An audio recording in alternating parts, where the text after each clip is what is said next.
Good day, sir. I am Enos Canang Palacio, BSMT 3 Dubhe. So, route planning, monitoring, and voyage recording. So, route planning 11.1.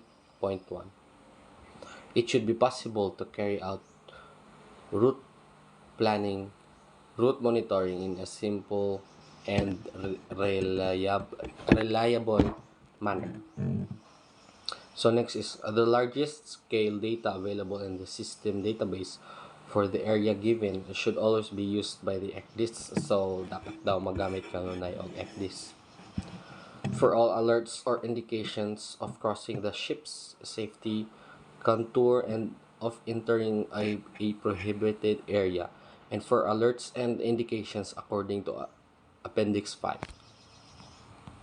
So next is it should be possible to carry out route planning including both straight and curved segments. It should be possible to adjust a planned route numerically and graphically.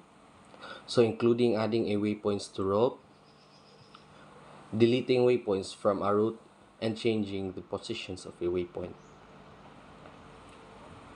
Next is it should be possible to plan one or more alternative routes in addition to the selected route. So dapat daw magplan og isa or daghan nga ruta para mapilian.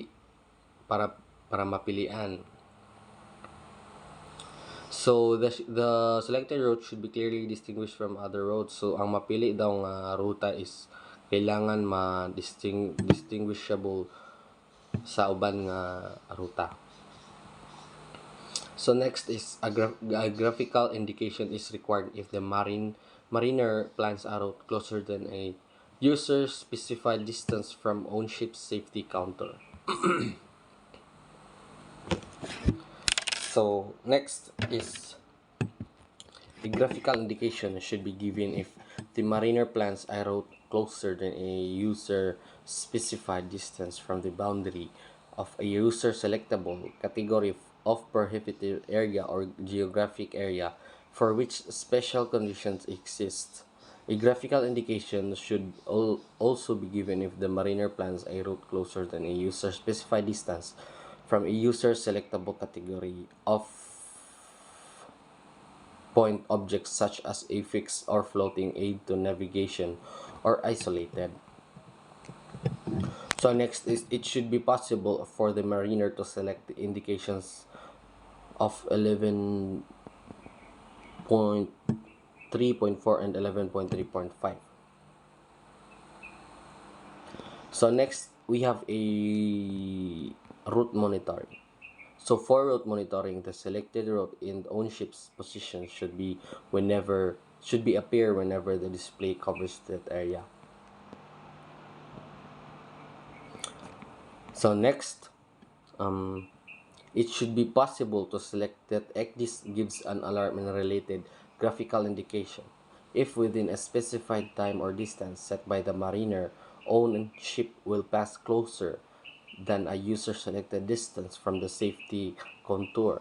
There should be a permanent indication when the safety contour alarms deselected. So next is ECDIS should give a warning or caution or indication as selected by the mariner. So kailangan daw ECDIS maghatag og warning or caution.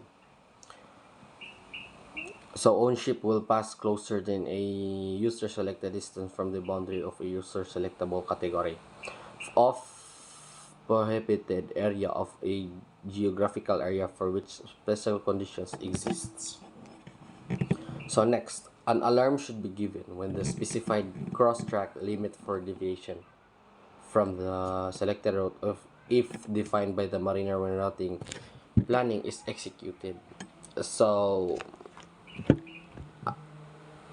an alarm should be given. So maghatag daw dapat og alarm if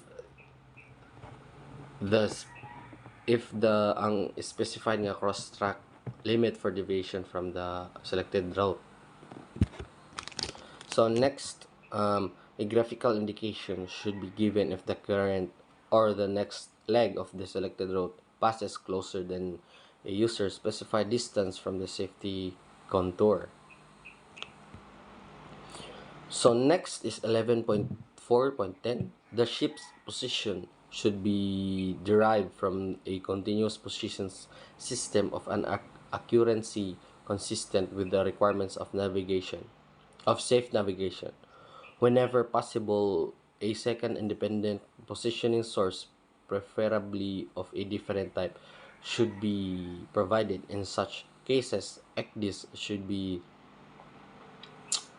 capable of and they identifying discrepancies between the two sources.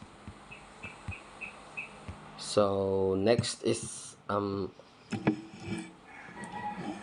it should be possible to display time labels along a ship's track manually on demand and automatically at intervals selected between 1 and 20 minutes.